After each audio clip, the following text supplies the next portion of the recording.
Assalamualaikum warahmatullahi wabarakatuh. Bapak, Ibu, dan saudara-saudara yang saya hormati, 7 bulan sudah kita bersama-sama menghadapi pandemi ini. Saya paham masih banyak tantangan, namun tidak sedikit yang telah kita kerjakan. Singkatnya, strategi pemerintah sejak awal adalah mencari titik keseimbangan. Sekali lagi, mencari titik keseimbangan. Saya tegaskan kembali bahwa kesehatan masyarakat, kesehatan publik tetap nomor satu. Tetap yang harus diutamakan. Inilah prioritas, tetapi memprioritaskan kesehatan bukan berarti mengorbankan ekonomi. Karena jika kita mengorbankan ekonomi, itu sama saja dengan mengorbankan kehidupan puluhan juta orang. Ini bukan opsi yang bisa kita ambil. Sekali lagi, kita harus mencari keseimbangan yang pas. Oleh sebab itu, saya dan seluruh jajaran pemerintah selalu berupaya mencari keseimbangan itu. Tidak perlu sok-sokan akan melockdown provinsi, melockdown kota, atau melockdown kabupaten. Karena akan mengorbankan kehidupan masyarakat. Tapi kita tetap serius mencegah penyebaran wabah supaya tidak meluas. Hasilnya bagaimana? Ini yang terpenting. Mari kita menilai berdasarkan fakta dan data dan bukan berdasarkan kira-kira. Saya bisa mengatakan penanganan COVID-19 di Indonesia tidak buruk, bahkan cukup baik. Maka saya hanya bicara fakta. Dalam jumlah kasus dan jumlah kematian, Indonesia jauh lebih baik ketimbang negara-negara lain dengan jumlah penduduk yang besar. Sebaiknya kalau membandingkan, ya seperti itu. Kalau Indonesia dibandingkan dengan negara-negara kecil yang penduduknya sedikit, tentu perbandingan seperti itu tidak bisa menggambarkan keadaan yang sebenarnya. Dalam hal ekonomi, pencapaian kita juga tidak jelek-jelek amat. Ekonomi kita menurun, ya, betul, itu fakta. Tapi mana ada negara yang tidak menurun ekonominya? Bahkan ada banyak negara lain yang harus memikul beban ekonomi yang jauh lebih parah. Dibandingkan dengan beberapa negara Asia Tenggara lainnya, misalnya, kinerja ekonomi kita masih lebih baik.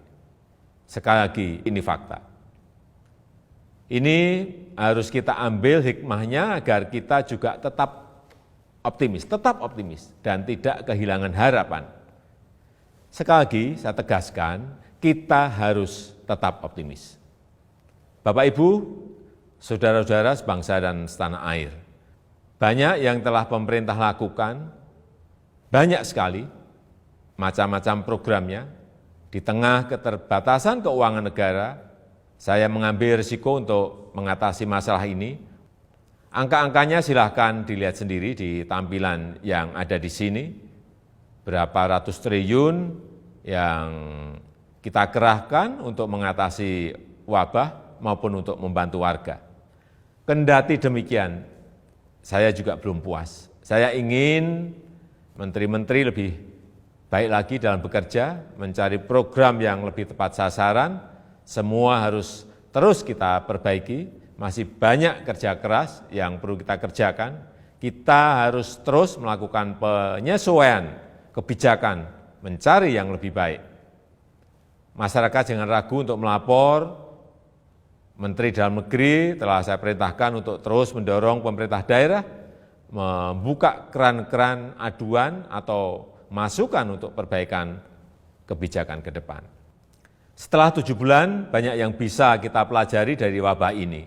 Misalnya, pembatasan sosial. Saya kira harus kita sesuaikan. Untuk itu saya menekankan pentingnya pembatasan sosial skala mikro atau mini lockdown.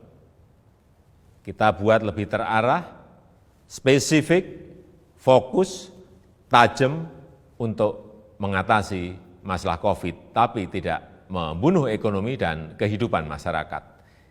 Ini yang harus kita lakukan.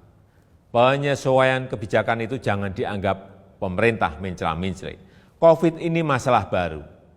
Seluruh dunia juga sama, belum ada negara yang berani mengklaim sudah menemukan solusi yang terbaik. Tiap negara juga berbeda-beda masalahnya, berbeda cara dalam menanganinya. Jadi kita pun harus terus menyesuaikan diri, mencari cara terbaik yang paling cocok dengan situasi kita. Sekali lagi, pencapaian kita sejauh ini tidak buruk. Angka-angkanya jelas, tapi jangan membuat kita terlena. Kita harus waspada, kita harus tetap bekerja keras. Wabah ini jangan diremehkan, ini realita. Tapi jangan membuat kita pesimistis. 7 bulan ini Indonesia membuktikan mampu mengatasi masalah. Belum sempurna, ya, tapi bisa kita perbaiki bersama-sama. Mengatasi pandemi ini memang sulit, memerlukan kerja keras bersama, dan saya yakin kita akan dapat melakukannya. Yang penting, dalam situasi seperti ini, jangan ada yang berpolemik, dan jangan ada yang membuat kegaduhan-kegaduhan. Bapak, Ibu, dan saudara-saudara sebangsa dan setanah air, tentunya apresiasi saya sampaikan kepada dokter, perawat, tenaga medis, TNI, Polri, ASN, dan juga para relawan. Namun, tidak kalah pentingnya adalah peran serta masyarakat untuk berubah, menyesuaikan diri, menaati protokol kesehatan.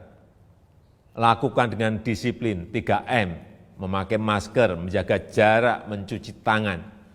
Tetap optimis mengatasi masalah.